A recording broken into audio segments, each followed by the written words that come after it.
дебатка барбаганын себебин ушактын очогу болуп калды деп айтты.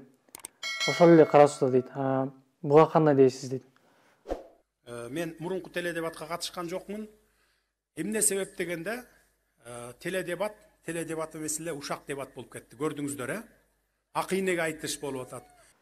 Эми дебатты ушактын очогу ал жака барбайм деген сөзүнө кандай дейсиз деген суроо келди. Биз экөөбүз жанагы күнү түз эфир кылганда ушул ушак эмне дагы дебат эмне талкуулаганбыз да. Туура азыр бүгүнкү күндө теледебатты ушакка айландырып салышты. Болгондо дагы кече 6-январдагы теледебат бул теледебат меселе эмне болгонун мен өзүм түшүнбөй калдым. Себеби андагы алып баруучу баягы калыстык кызмат аткаруучу, референ кызматын аткаруучу алып баруучулар баягы кабанак иттей болуп эле баягы талапкерлерге алынышып өтө бир агрессивдүүлүктү көрсөтүштү да. Мен аябай таң калдым. Ушакты кылган ошонун баарын кылган ким болуп атат?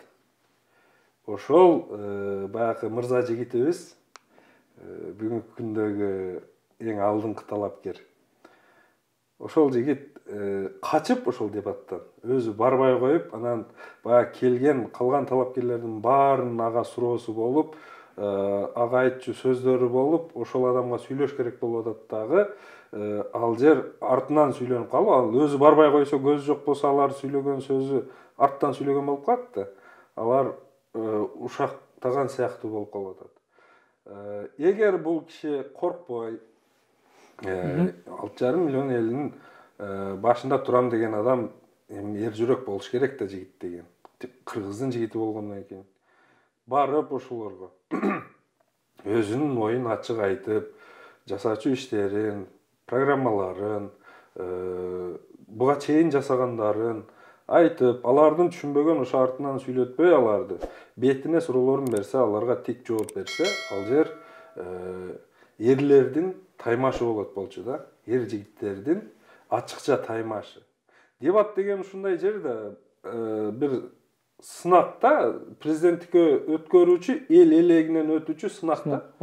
Себеби ар бир жерде сынак болот, сөзсүз. Окуу жайга киргенде, окуу жайды бүтүп атып, диплом алып атып, же болбосо ар бир жылдын ортосунда, жылдын аягында ошол жылда жетишкен деңгээлибизди көрсөтүү үчүн биз сынактарды тапшырып турабыз.